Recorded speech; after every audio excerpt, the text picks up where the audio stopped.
our communities of Mount Washington Valley. We have a tremendous dearth of rental property.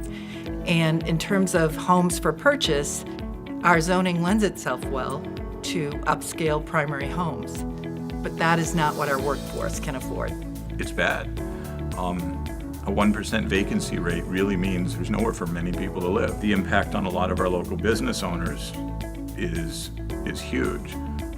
There's a number of restaurants and retail areas simply don't have employees. We're a well-paying employer, and we struggle to relocate people here because of the lack of available housing and the price of the available housing, both to purchase and to rent.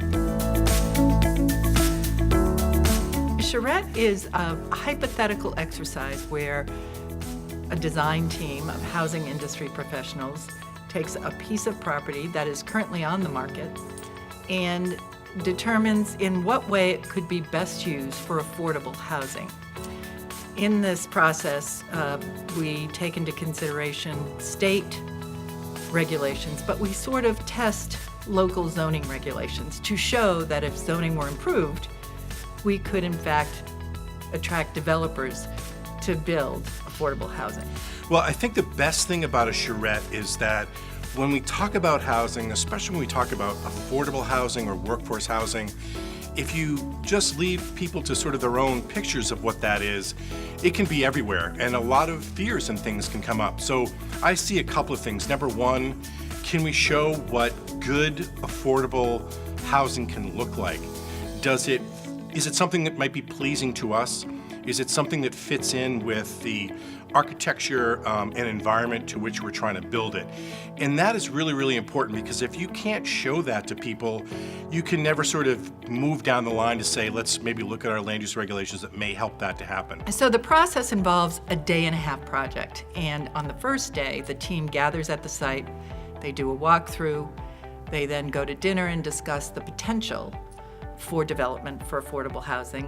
And then in the evening, they have a listening session where members from the particular community come in and tell the design team how they would like to see the lot developed. We get to have a theoretical conversation without worrying that something's going to be built tomorrow.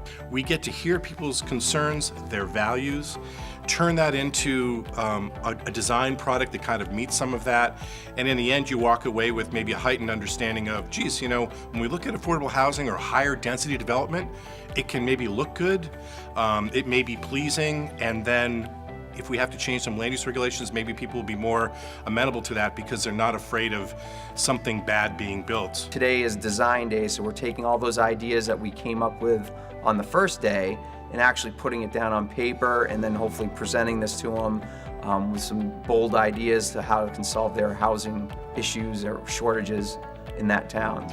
You get this professional community that doesn't often get together to share their expertise in this way. We've got architects, engineers, bankers, developers, all talking about the things that make development happen or not happen. It's actually a great way to work because everyone's in the room at the same time, and rather than us each going into our silos and sort of developing work that might have to be reversed or undone once we connect with all the other disciplines and all the other experts in the field, we were actually able to hash out a lot of stuff.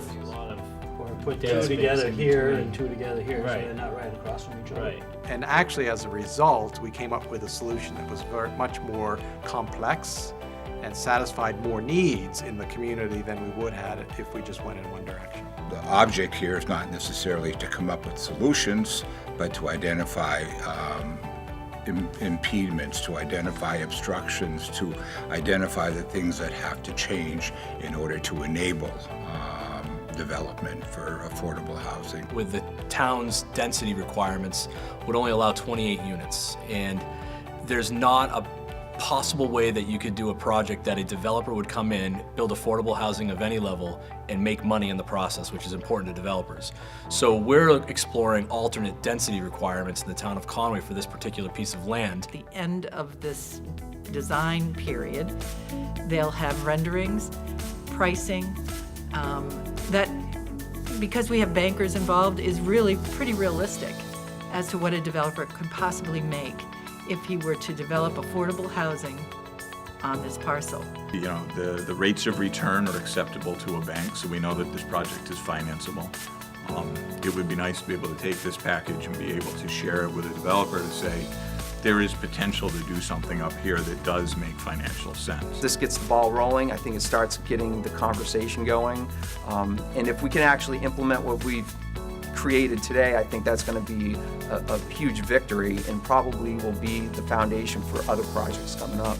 There's some great committed people in the coalition themselves, the board, the staff, and community folks. I am really always impressed by the community engagement, and really you got to have that piece. We've got to listen to each other, learn from each other, and try to look at this, because affordable housing and workforce housing is just one aspect of community development, and it's a never-changing, ongoing thing. We think about it today, but we got to always be thinking about it because our communities grow and change.